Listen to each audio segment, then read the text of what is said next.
Не са необходими други инструменти за рязане на плочки. Този резач за плочки може да отговори на всички ваши нужди. Този резач за плочки лесно реже стенни и подови плочки.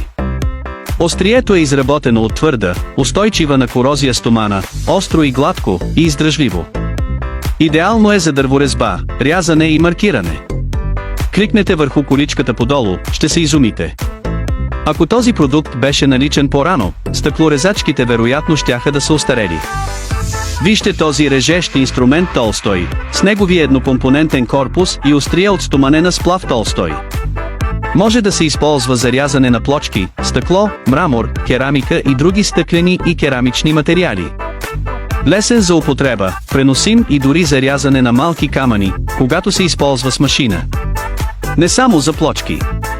Може да се използва за дърворезба, маркиране и рязане на плочки и стъкло. Многофункционален и компактен.